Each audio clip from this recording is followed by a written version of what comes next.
Hey everyone, this is Anubala. Welcome to Anubala Smart Classes. Today we will start class 10th chapter Glimpses of India. Yes student, आज हम start करने वाले हैं class 10th का chapter glimpses of India और इस chapter के अंदर 3 पार्ट्स दिए गए हैं। फर्स्ट पार्ट जो हमारा है ए बेकर फ्रॉम गोवा, जो आज हम रीड करने वाले हैं। सेकंड जो पार्ट है वो है हमारा कुर्ग और थर्ड पार्ट है हमारा टी फ्रॉम आसाम। इस वीडियो में आप रीड करने वाले हो ए बेकर फ्रॉम गोवा। अब नाम से आपको क्लियर हो रहेगा ए बेकर फ्रॉम गोवा, यानी कि गोवा के बारे में, उसके जो बेकर्स है वहां के, उसके बारे में आप रीड करने वाले हो। तो उससे पहले हम जान लेते हैं हमारे चैप्टर का नाम गिवन है ग्लिम्पसेस ऑफ इंडिया, यानी कि इस चैप्टर के नाम से ही क्लियर हो रहा है कि इस चैप्टर के अंदर इंडिया के बारे में कुछ नजरें डाली गई। ग्लिम्पसेस होता है कि हम किसी चीज को नोटिस कर रहे हैं, नजरें डाल रहे हैं, यानी कि उसकी झलक देख रहे हैं। एक तरीके से आप झलक उस चीज को बोल सकते हो। तो यहाँ पर आपको नाम से पता लग रहा होगा, पहला जो हमारा पार्ट है उसके अंदर है ए बेकर फ्रॉम गोवा। गोवा से है, मतलब हमें यहाँ पर कुछ गोवा के बारे में पता लगने वाला है। सेकंड जो पार्ट है हमारा वो क्या है, कुर्ग, यानी कुर्ग कोई जगह है हमारी, वो आप चैप्टर में रीड करेंगे। नेक्स्ट पार्ट में आपको देखने को मिलेगा कि कुर्ग कहाँ है और कैसा ये है। नेक्स्ट थर्ड पार्ट है हमारा टी फ्रॉम आसाम, यानी कि आसाम से ये बिलोंग कर रहा है, आसाम के बारे में आपको पता लगने वाला है। और आसाम जैसा कि आप जानते हो चाय के लिए फेमस है। तो ये है हमारे चैप्टर के 3 पार्ट्स और इस वीडियो को हम 3 पार्ट्स में रीड करने वाले हैं। तो इस वीडियो के पार्ट में आप रीड करने वाले हैं ए बेकर फ्रॉम गोवा, यस, जिसकी राइटर है हमारे लूसियो रोड्रिगेज। देखते हैं इस चैप्टर में क्या है, क्या हमारे राइटर जो है उनका माइंडसेट है, जिन्होंने इस चैप्टर को लिखा है, क्या वो हमें इस चैप्टर के थ्रू कहना चाहती हैं। देखते हैं हमारे राइटर ने किसके बारे में बताया कि this is a pen portrait of a traditional गांव village baker from who still has an important place in his society. यानी कि जो हमारे राइटर है उन्होंने यहाँ पर क्या है, एक पेन पोर्ट्रेट दिया। पेन पोर्ट्रेट आपको क्या होता है, इंफॉर्मेशन ऑफ ए पर्सन और ग्रुप ऑफ पर्सन, यानी कि हम इंफॉर्मेशन दे रहे हैं किसी लोगों के बारे में, किसी लोगों के बारे में, कोई लोगों का ग्रुप जो है उनके बारे में। तो यहाँ पर हमारे जो राइटर है उन्होंने एक पेन पोर्ट्रेट दिया, कोई इंफॉर्मेशन दी है, कहाँ की, गाउन विलेज, यानी गोवा के अंदर जो आपके विलेज है उसके बारे में उन्होंने क्या है, एक पेन पोर्ट्रेट दिया है, वो भी किसका, बेकर का। अब बेकर कौन होता है, यानी कि बेकरी वाला। जैसे कि आप देखते होंगे कि बेकरी वाले कहते हैं ना कि बेकरी वाले से सामान ले आओ, तो बेकर वही है आपका, उस बेकर के बारे में जिक्र किया गया है। और जो क्या है कि who still has an important place in his society, यानी कि उसका जो हमारे राइटर है उन्होंने अपनी ही सोसाइटी में उस बेकर का क्या रोल है उसको इस चैप्टर के थ्रू हमें बताया है। तो हम चैप्टर स्टार्ट करने से पहले जान लेते हैं हमारे चैप्टर की समरी क्या है, क्या हमारे राइटर ने इस चैप्टर के बारे में हमें बताया है।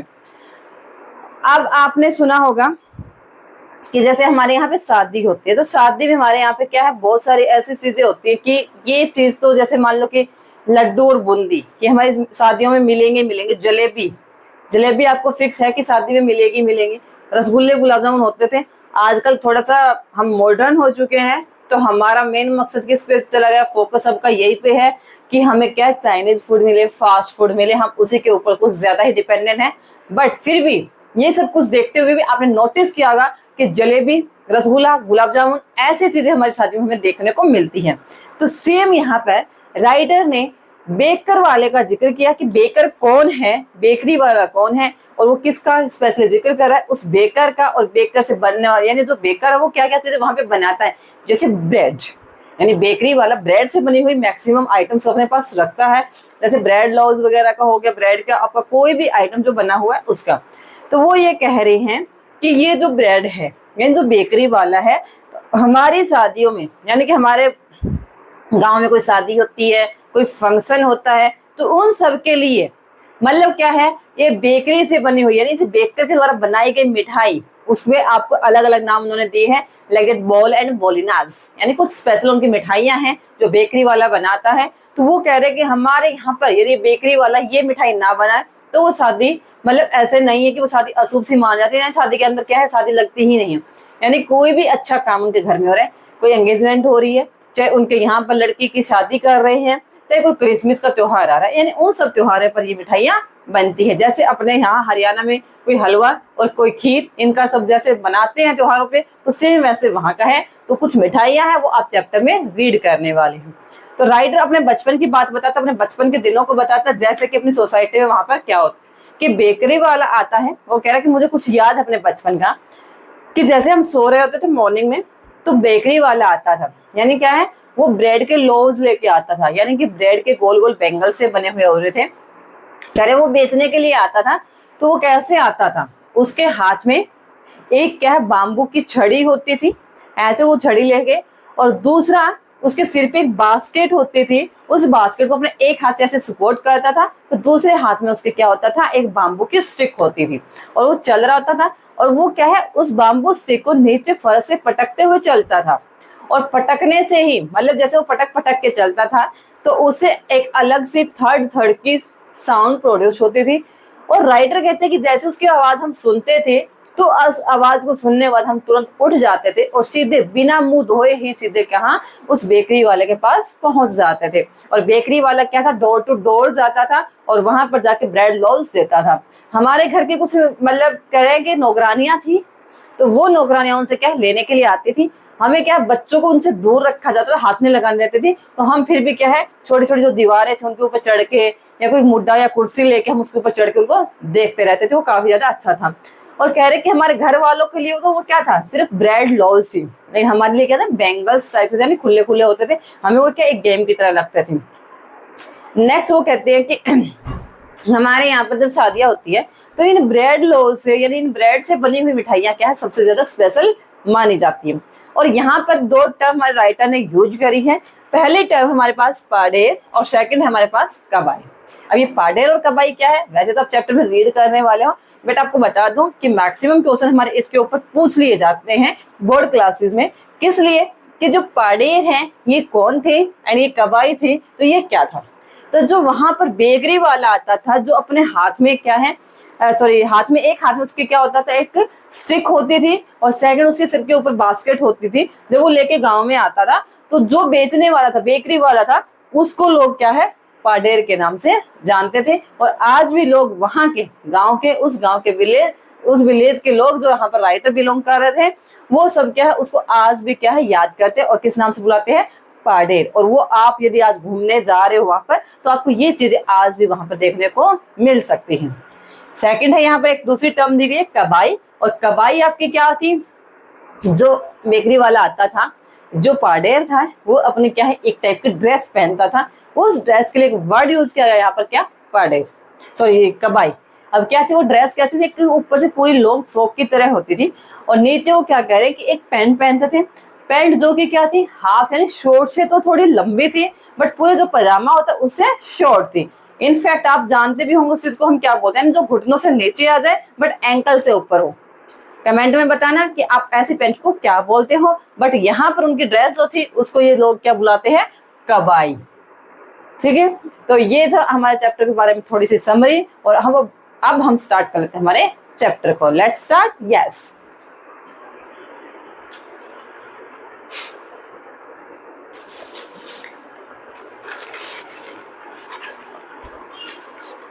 यस स्टूडेंट, आइए स्टार्ट करते हैं अपने चैप्टर को। अब आपका क्या दिया कि a baker from Goa, this is pen portrait of a traditional Gaon village. Baker hostels has an important place in his society. यहाँ पर हमारे राइटर ने, जैसा मैंने आपको बताया है कि एक पेन पोर्ट्रेट दिया, यानी एक इन्फॉर्मेशन दी है कुछ लोगों के बारे में, कोई भी एक सिंगल पर्सन के बारे में हम देख सकते हैं। तो यहाँ पर आप देखोगे तो आपको क्या दिखाई देगा, एक पर्सन की भी नॉलेज मिलेगी आपको, क्योंकि जो जिसको हम पाडेर बोल रहे हैं, और ग्रुप ऑफ पर्संस यानी कि वहां पर क्या है, कुछ लोग हैं, ग्रुप है, उनकी इन्फॉर्मेशन भी आपको देखने को मिल सकती है। तो देखते हैं क्या है। Our elders are often heard reminiscing nostalgically about those good old Portuguese days, the Portuguese and their famous loaves of bread. अब यहाँ पर जो हमारे क्या कहते हैं कि हमारे बड़े बुजुर्ग से, जैसे हम भी अपने घर पे कोई कहानी वगैरह हमारे दादा दादी सुना देते हैं कि यहाँ पर पहले ये हुआ करता था, अब वो हुआ करता था, जैसे कि हमारा जब देश आजाद नहीं हुआ था तो उससे पहले की बहुत सारी चीजें क्या कहानियां हमें सुनने को मिलती हैं। तो वहां पर ये क्या कह रहे हैं कि हमने कुछ कहानियां सुनी है, रिमनिसाइजिंग नॉस्टैल्जिकली, जिसका मतलब क्या होता है, thinking fondly of the past. वो क्या है कि बड़े ही चाव से, हमने क्या है, बड़े ही चाव से अपने एल्डर से यानी मम्मी पापा से या दादा दादी से बड़े ही चाव से उनके बारे में सुना है। किसके बारे में? Those good old Portuguese days, यानी कि जब पुर्तगाली यहाँ पर थे। वैसे आपने सुना होगा कि पूरा इंडिया जो था हमारा कि अंग्रेजों का गुलाम रहा था, बट गोवा एक ऐसा था जो कभी किसी का गुलाम नहीं बना था। यहाँ पर पुर्तगाली यहाँ पर आए थे, कुछ टाइम के लिए रुके थे, और यहाँ पर आपने एक वर्ड सुना होगा कि दोज गुड ओल्ड पुर्तगीज, यानी वहां पर बहुत अच्छे पुर्तगाली आए थे, यानी कुछ ना कुछ चीजें शायद वो सिखा के गए हैं यहाँ पर, तभी शायद उसके लिए क्या आया है, गुड वर्ड आया है। तो वो कह रहे हैं कि उन पुर्तगीज डेज के जब पुर्तगाली यहाँ पर आए हुए थे तो उसके बारे में हम बड़े ही चाव से मम्मी पापा से सुनते थे, the Portuguese and their famous loaves of bread, और जो वहां पर पुर्तगाली आए थे उनके बारे में, और उनकी जो सबसे फेमस चीज थी क्या, लॉज ऑफ ब्रेड, यानी कि ब्रेड की क्या है, गोल गोल से एक रोटी सी होती है जिसको दोनों टाइप से सेका जाता था, और उसको सुबह सुबह नाश्ते के टाइम लोग क्या चाय के साथ में खाते थे। ये होते हैं आपके loaves of bread. Yes, those eaters of laws might have vanished, but the makers are still there. We still have among us as the mixers, the molders and those who bake the laws. शायद जिसको ये चीजें पसंद थी, यानी कि अब मान लो कि जब हमारे दादा दादी थे उनके टाइम पर कुछ ऐसी चीजें होंगी उनको जो काफी ज्यादा अच्छी लगती थी, तो ये क्या कह रहे हैं कि वहां पर जो लॉज खाने वाले थे शायद वो तो अब क्या वैनिस्ड हो चुके हैं, यानी खत्म हो चुके हैं। बट आप ये बताइए कि हमारे दादा दादी तो एक्सपायर हो गए, उनके दादा दादी एक्सपायर, बट वो चीजें तो कंटिन्यूअसली चलती रहती है ना, तो वो क्या कह रहे हैं कि भाई शायद वो लोग तो खत्म हो गए हैं, लेकिन उनको मेकर्स यानी वो अभी क्या है, बनाने वाले अभी भी हैं। बट आप समझ रहे होंगे कि बनाने वाले अभी कैसे हो सकते जब खाने वाले चले गए। अरे उस टाइम को तो चले गए, हमारे जो पूर्वज बने हुए हैं, जो हमारे मम्मी पापा के मम्मी पापा थे और उनके भी मम्मी पापा थे, वो क्या कर रहे थे, अभी तो थे, तो अब उनके बाद में क्या, उनके चलाई हुई चीजों को तो हम चला रहे हैं। तो नेक्स्ट टाइम वो ये सेम ऐसे ही कहना चाह रहे हैं कि जो लोग उस टाइम बना रहे थे वो भी अब नहीं है, लेकिन वो काम उनका अभी भी चल रहा है।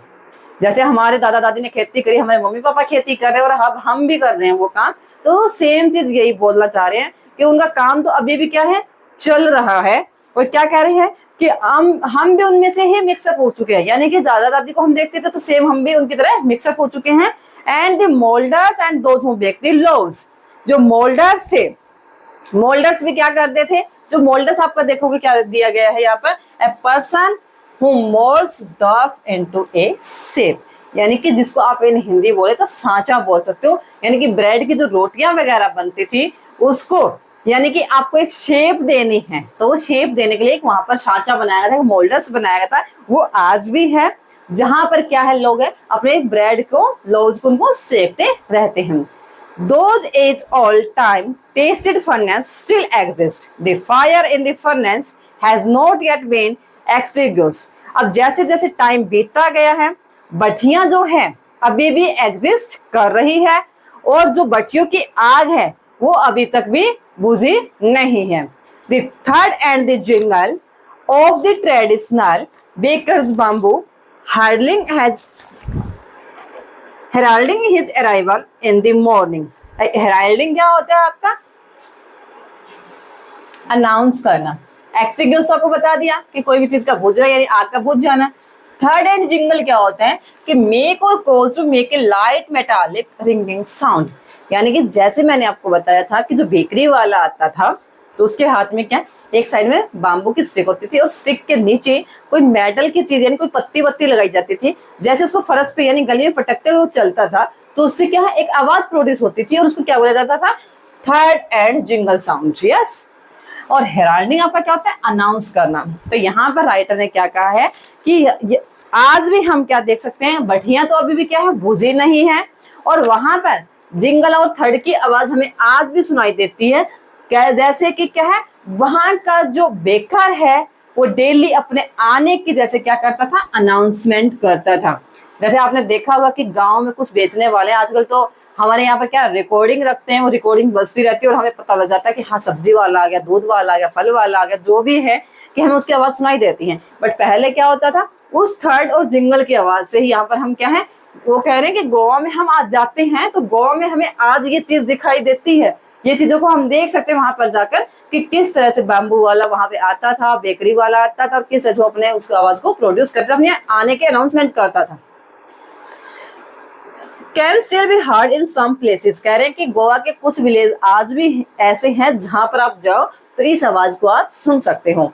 May be the father is not allowed but the son still carries on the family profession. अब यहाँ पर सेम बात उन्होंने बोल दी है कि हम ये मानते हैं कि उनके पिताजी तो अभी जिंदा नहीं है, अलाइव नहीं है, बट उनके जो बेटे हैं वो इस काम को कंटिन्यूसली आगे कैरी कर रहे हैं, इस काम को आगे आगे बढ़ा रहे हैं। These bakers are even today known as padeer in Goa। जैसे कि मैंने आपको बताया था एक टर्म हमारे पास आई क्या, पाडेर, यानी कि जो ये बेकरी वाले हैं, जो थर्ड एंड जंगल की आवाज करते हुए आ रहे हैं, जो ब्रेड लोज को वहां पर बेचते हैं, उनको हम किस नाम से जानते हैं, पाडेर के नाम से। यस, यहाँ तक आपको शायद समझ में आ रहा होगा और आप एंड तक जुड़े रहिए और मैं आपको प्रॉमिस करती हूँ, आई थिंक कि जैसे आप ये चैप्टर को पूरी तरह से सुन लेते हो तो आपको एक्स्ट्रा कोई भी क्वेश्चन लर्न करने की शायद नीड नहीं रहेगी, क्योंकि आपने यदि ध्यान से पूरी वीडियो को देख लिया तो। चलो नेक्स्ट देखते हैं। During our childhood in Goa the baker used to be our friend, companion और गाइड। अब वो कह रहे हैं कि बचपन में, यानी जो राइटर है कह रहे हैं कि मेरे बचपन के दौरान गोवा में क्या था कि वो जो बेकरी वाला आता था, यानी जो ब्रेड बेचने आता था पाडेर, वो हमारा क्या है, एक दोस्त की तरह था, कंपेनियन एक साथी की तरह भी था, एंड एक गाइड हमारा एक मार्गदर्शक भी था, यानी हम उसके अंदर क्या बहुत सारी चीजें देख सकते थे। He used to come at least twice a day।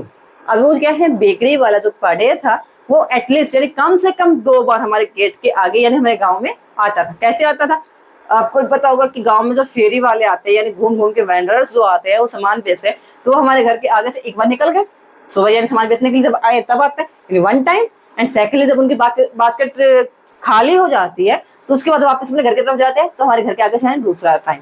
तो यहाँ पर राइटर कह रहा है कि वो 2 बार आता था, जब एक बार पहली बार वो टोकरी अपनी ब्रेड की भर के लेके आता था, और सेकंड टाइम जब उसकी बास्केट एम्प्टी हो जाती थी, जब अपने घर की तरफ जा रहा था उस टाइम। तो कह रहा है कि इस टाइप से वो क्या है, पाडेर 2 बार हमारे गाँव में आता था। Once when he set out in the morning on his sailing round and then again। पहली बार क्या है, जब वो बेचने के लिए सुबह सुबह आता था उस टाइम, और दूसरी बार when he returned after emptying his huge basket। और दूसरी बार कब आता था, जब उसकी बास्केट क्या है, खाली हो जाती थी। वो बड़ी सी बास्केट जो सिर पे रख के आता था वो खाली जब हो जाती थी तो उस टाइम वो आता था। The jingling thread of his bamboo woke us up from sleep and we ran to meet and greet him। और कह रहे हैं कि जब वो जैसे उसके हाथ में बम्बू स्टिक थी जिससे वो थर्ड थर्ड की आवाज करते हुए आ रहा था, तो कह रहे हैं कि जैसे ही उसके वो बम्बू की आवाज आती है उसी से हम क्या है, वोक अप, यानी हम जाग जाते थे अपनी नींद से, और क्या करते थे, सीधा उससे मिलने के लिए आगे की तरफ भाग जाते थे, एंड ग्रीट हिम। और उसको हम क्या करते थे, ग्रीट करते थे, यानी जैसे कि गुड मॉर्निंग करना या नमस्ते करना, तो सुबह सुबह हम जाते हैं हम उसको क्या करते थे, ग्रीट करते, यानी अभिवादन उसका हम करते थे। Why was it so? कह रहे ये ऐसा क्यों होता था, हम ऐसा क्यों करते थे कि was it for the love of the loaf? क्या हम उसको नमस्ते करने के लिए कि ब्रेड के लिए, यानी कि हमारा जो लव है उसकी लोफ के लिए है, क्या ऐसा था? Not at all. वो कह रहे नहीं, ऐसा कुछ भी नहीं था। The loaves were bought by some paskin or basin, the maid servant of the house। कह रहे ऐसा बिल्कुल भी नहीं था, क्योंकि जो लॉज आती थी वो तो हमारे हाथ में दी ही नहीं जाती थी। ये जो लॉज थी वो हमारे घर की जो 2 मेड थी, पास्टिन एंड बास्टिन, वो दोनों नौकरानियां ही कलेक्ट करके उससे लेके आते थे। What we longed for were those bread bangles which we chose carefully। लेकिन हमारे मन में तो क्या है, एक इच्छा चल रही थी उस ब्रेड बेंगल्स को देखने की कि हम ध्यान से कैसे उसको चूज करें। Sometime it was sweet bread of special milk। और हमें तो क्या है कि हम ऐसे बस सिर्फ चूज करते थे कि जैसे मेड को बताना कि ये वाली ले लो, ये वाली ले लो, कि हमें अच्छा लगता था, क्योंकि कई बार हमारी चूज करी हुई जो ब्रेड थी वो काफी ज्यादा मीठी होती थी। The baker made his musical entry on the scene with the jang jang sound of his specially made bamboo staff। अब मेकर जो बेकर था उसकी एंट्री कैसे होती थी, स्पेशली कि जंग जंग की आवाज है, यानी कि जो जब वो बाम्बू की स्टिक को पटकते हुए आता था तो उससे जो आवाज आती थी, तो उसको वो क्या कह रहा है कि उसकी जो बाम्बू की जो लकड़ी की स्टिक बनी थी उसके नीचे मेटालिक कोई पत्ती लगी है, तो उसके जो पटकने से आवाज आती थी हम उसको सिर्फ उसके एंट्री का पता लगा सकते थे इस चीज से। और यहाँ पर जो स्टाफ वर्ड आपका यूज किया गया वो किसके लिए किया गया, एक स्टिक के लिए जो बाम्बू की बनी हुई है, यहाँ पर स्टाफ वर्ड कोई अलग से नहीं है। नेक्स्ट हम देखते हैं कि one hand supported the basket on his head and on the other bench the bamboo on the ground. और वो कह रहा है कि उसका एक हाथ जो पाडेर का था, जैसे मैंने आपको बताया है, तो उसके सिर के ऊपर एक बास्केट थी, तो एक हाथ से ऐसे वो अपनी बास्केट को सपोर्ट देता था, एंड जब दूसरे हाथ से बाम्बू स्टिक को क्या है गली में नीचे फर्श पर पटकते हुए चलता जाता था। And he would great the lady of the house with good morning. तो वो क्या कह रहे हैं कि जैसे ही हर घर में वो जाता तो तभी वो क्या है घर की जो भी औरतें होती थी उनको गुड मॉर्निंग कह के उनको अभिवादन वो करता था। And way then place his basket on the vertical bamboo, और वो तब क्या करता था अपनी टोकरी को, मतलब जो उसकी बास्केट थी ना, उसको जमीन पर नहीं रखता था, जो उसका बाम्बू था यानी एक स्टिक उसने इस टाइप से बना रखी कि उसी स्टिक के ऊपर वो क्या करता था अपनी बास्केट को रख लेता था। Where kids would be pushed aside with a mild rebuke and the laws would be delivered to the servant. A mild rebuke आपको पता होता है क्या होता है? डांटना। तो क्या कह रहे हैं कि हमें जो छोटे बच्चे वहां पर, आपको बताया ना कि हम सुबह उठ जाते थे उसकी आवाज सुनने, तो हम जो छोटे बच्चे थे हमें वहां से थोड़ा से हल्की फुल्की डांट फटकार लगाकर वहां से भगा देने की कोशिश करी जाती थी, और हमें डांटने के बाद में जो ब्रेड थी वो किसको डिलीवर कर दी जाती थी, जो घर के मेड्स वहां पर आई हुई होती थी उनको। We kids would be pushed aside with a mild rebuke, sorry, but we would not give up. लेकिन हम भी क्या है बच्चे के गिव अप कहाँ करते हैं। अब गांव में कोई बेचने वाला था तो बच्चे घर के देख रहे होते हैं, तो वो क्या कह रहे हैं कि हम क्या गिव अप करने वालों में से नहीं थे। हम क्या करते थे कि डांटने के बाद भी we would climb a bench or the parapet and peep into the basket somehow. तो वो कह रहे हैं हम उनमें से हार मानने वालों से नहीं, उसने डांट मार दी और हम भाग गए, नहीं।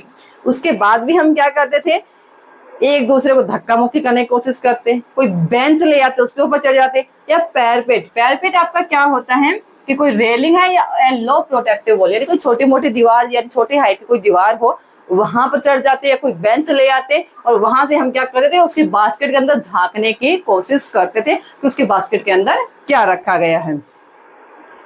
नेक्स्ट है कि somehow I can still recall the typical fragrance of those loaves. Fragrance आपको पता होगा खुशबू यानी सेंट जिसको आप बोल सकते हो। फ्रेग्रेंस आपका क्या आता है? सेंट। तो वो कह रहे हैं कि कई बार हमें क्या है, मुझे आज भी याद है कि कई बार तो उसके ब्रेड के लॉज वो लेकर था उसकी खुशबू काफी ज्यादा अच्छी लगती थी, और आज भी मैं उसको क्या है रिकॉल करता हूँ यानी उसको याद करता हूँ।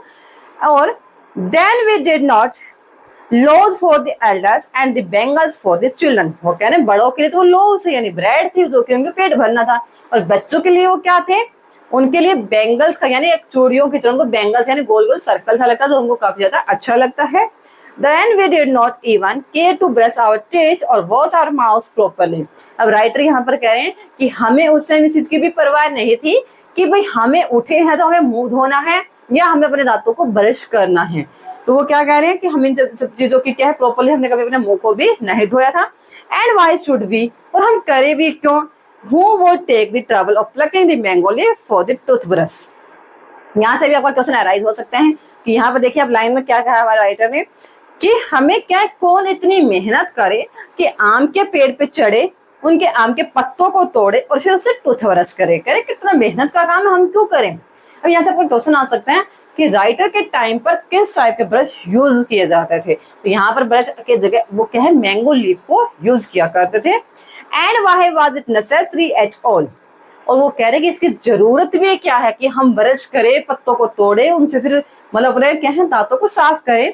The tiger never brush his teeth, जैसा कि आपने सुना है कि शेरों के मुंह किसने धोए, तो सेम बात है कि जो टाइगर है वो कभी भी अपने दांतों को क्या है साफ नहीं करते हैं। What they could wash and clean up everything so nicely after all, और तभी कह रहे हैं कि जो गर्मा गर्म हम चाय पीते हैं ना उसी से हमारे दांत साफ हो जाते हैं, फिर उसके बाद हमें क्या जरूरत है उनको अलग से साफ करने की। Marriage gifts are meaningless without the sweet bread known as bowl। शायद आपने अभी जो चैप्टर पढ़ा है आप पाडेर के बारे में सीख पाए हैं कि आपने पाडेर कौन होता है, कैसे वो आता है, कैसे उसकी एंट्री होती है, और जो राइटर है वो ब्रेड को जो बेकर है उसके आने पर वो कैसे क्या करते हैं वो चीजें शायद आपने रीड कर ली और आप समझ चुके होंगे। यहाँ से आप इजीली क्वेश्चन को पिक आउट कर सकते हैं। बट अब जो आपका आने वाला है तो उसके अंदर यानी importance of the baker in Goa village ये आपका शो किया गया है। तो नेक्स्ट आप प्लीज ध्यान से देखिएगा और लास्ट तक आप वीडियो में बने रहिए ताकि आपको कोई भी कंफ्यूजन लास्ट में ना बचे। तो देखते हैं क्या कि marriage gifts are meaningless without the sweet bread known as the bol. वो क्या कहते हैं कि शादियां तब तक बिल्कुल मीनिंगलेस रहती थी, कब तक, जब शादी में कोई बोल नाम की मिठाई ना बन जाए, जो किससे बनती थी, ब्रेड से बनती थी। बोल उनकी क्या है, एक स्पेशल मिठाई है, सॉफ्ट स्वीट ब्रेड, यानी कि एक बिल्कुल सॉफ्ट सी है, मीठी है और वो ब्रेड है। तो ये एक मिठाई थी। कह रहे कि हमारी शादी क्या बिल्कुल अर्थहीन मानी जाती, मीनिंगलेस रहती थी यदि हमारी शादी में ये वाली मिठाई ना होती। जैसे कि हरियाणा में जलेबियां ना हो तो चाहे कोई भी फंक्शन हो तो वो मीनिंगलेस ही लगता है।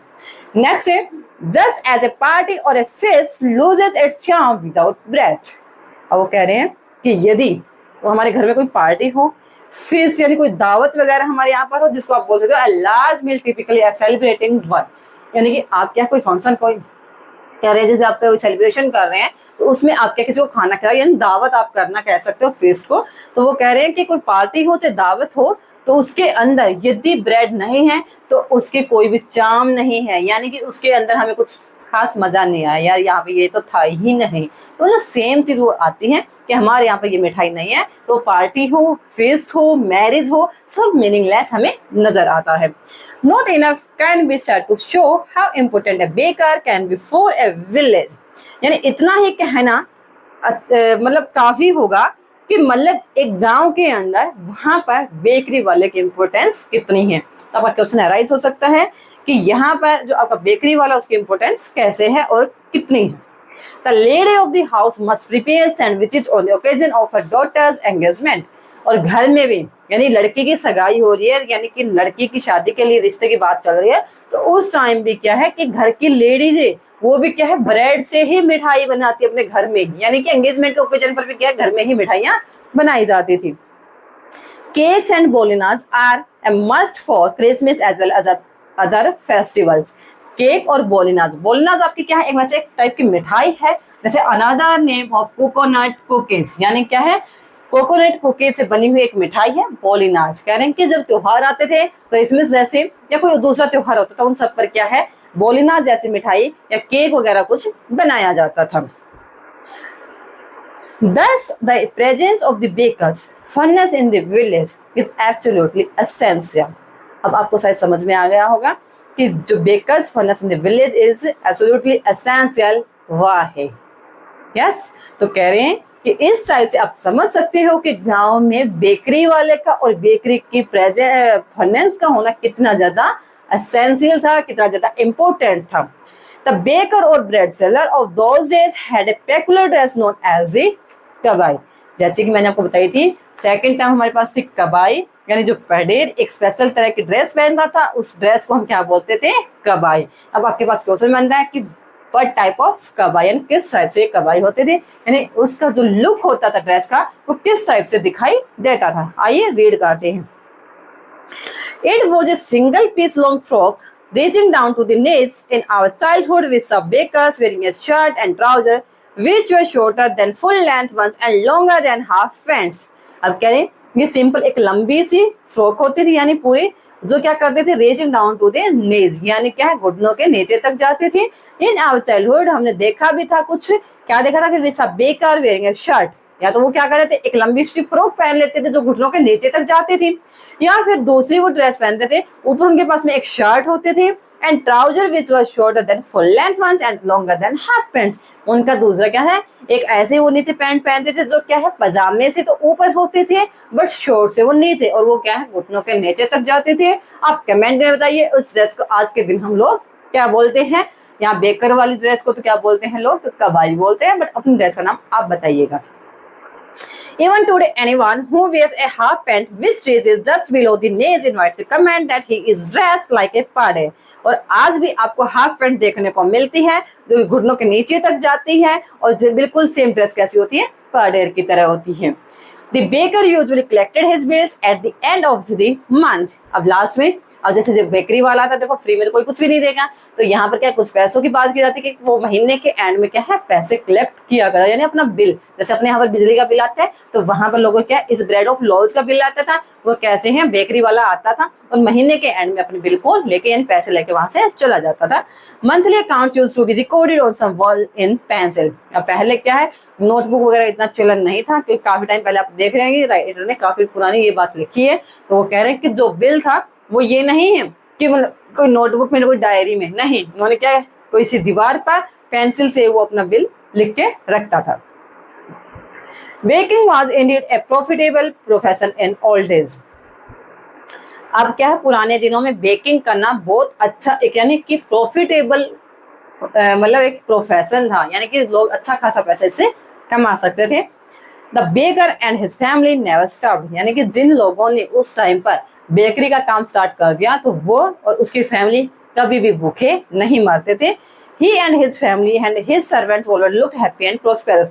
वह और उसकी फैमिली यानी जो बेकरी का काम करना बेकर जो था, बेकरी की फैमिली जो थी, और उसके यहाँ पर जो नौकर काम करते थे वो हमेशा खुश रहते थे और प्रोस्पेरस यानी उनकी उनके लाइफ में देखने को मिल सकती थी।